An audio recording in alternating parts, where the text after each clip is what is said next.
Olá a todos, bom dia, tive que fazer mais um vídeo agora, muito interessante. Pedro declarou que o batismo é necessário para a salvação? Bom, alguns dizem que para você receber a salvação de Deus, já tem um vídeo aqui no canal, né? Salvo de que e de quem? Mas as igrejas hoje dizem que para mim ser salvo eu tenho que ser batizado. Ok. Só que Jesus uma vez disse, né? Quem crê e for batizado será salvo. Só que o ladrão da cruz, ele não foi batizado. Mas Jesus diz: hoje mesmo estarás comigo no paraíso. Ele foi salvo. Mas como é que o ladrão da cruz foi salvo se ele não foi batizado? Jesus mesmo disse isso. Então, como é que Pedro declara que o batismo é necessário para a salvação? Se Jesus mesmo diz que quem crê e for batizado será salvo, o ladrão da cruz creu, não foi batizado, mas Jesus falou que hoje mesmo estarás comigo no paraíso. Bom, isso está em Atos capítulo 2, verso de número 38. E o problema ele começa assim. Pedro parece estar dizendo que aqueles que responderam à sua palavra teriam de arrepender-se e ser batizados antes de receber o Espírito Santo. Mas isso é contrário ao ensino de Paulo, de que o batismo não é parte do Evangelho e que somos salvos pela fé somente. Isso se resolve quando consideramos o possível significado de ser batizado para a remissão dos pecados, à luz do seu uso.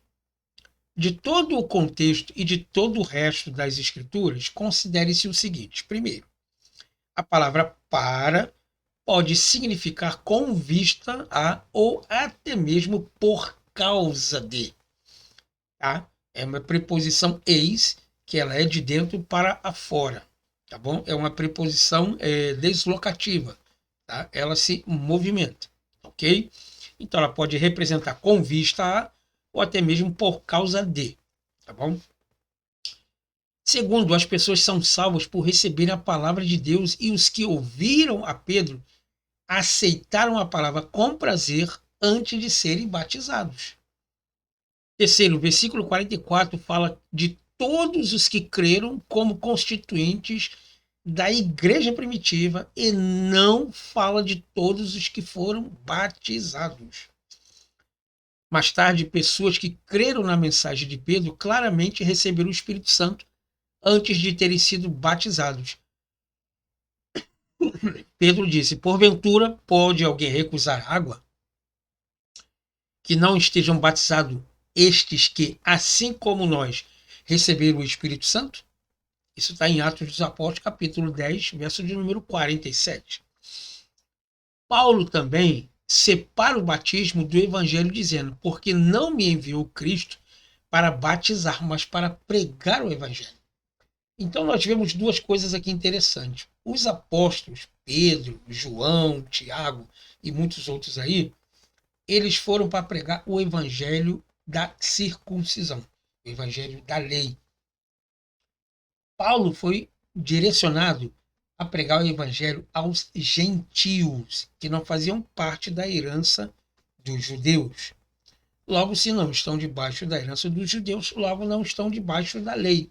Estão debaixo da graça. Logo, estando debaixo da graça, o batismo não é obrigatório.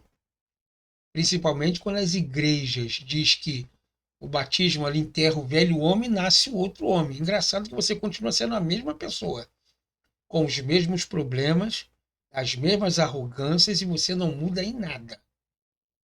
Se você disser para mim que você foi batizado, enterrou o velho homem e nasceu outro, ó, meu irmão, então você é Jesus Cristo, porque você está sem pecado.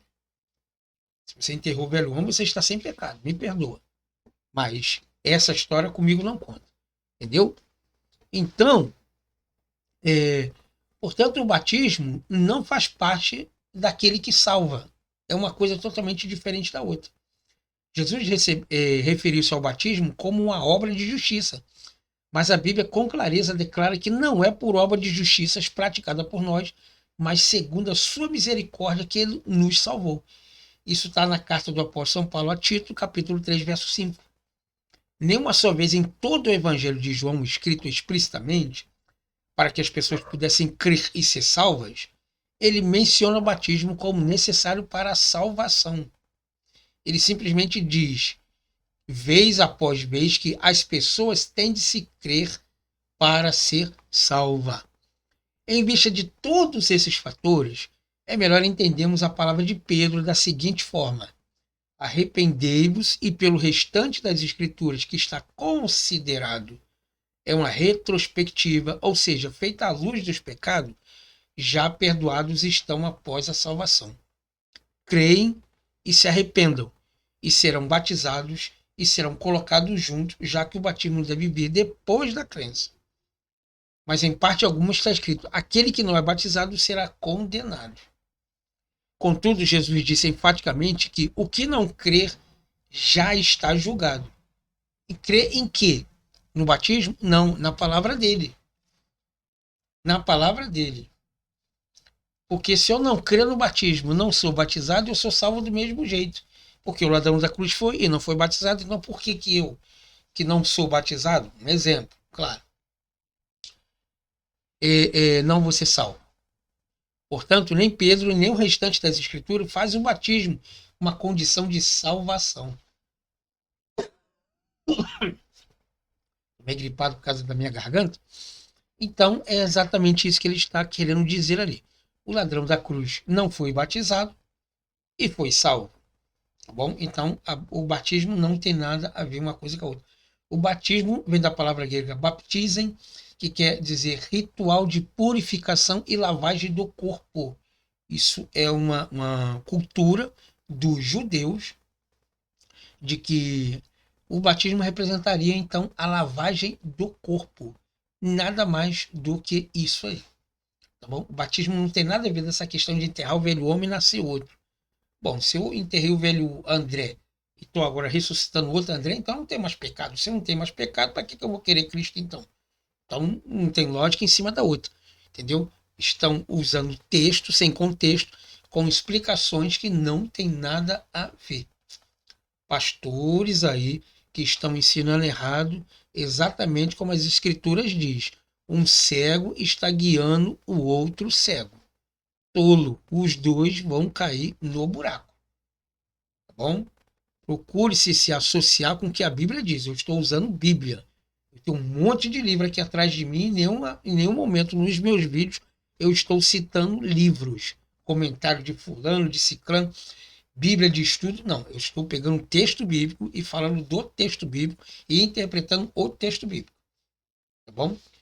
Muito obrigado por você ter ficado até aqui. Obrigado pela sua visita, pelo seu comentário e nos vemos então numa próxima aula.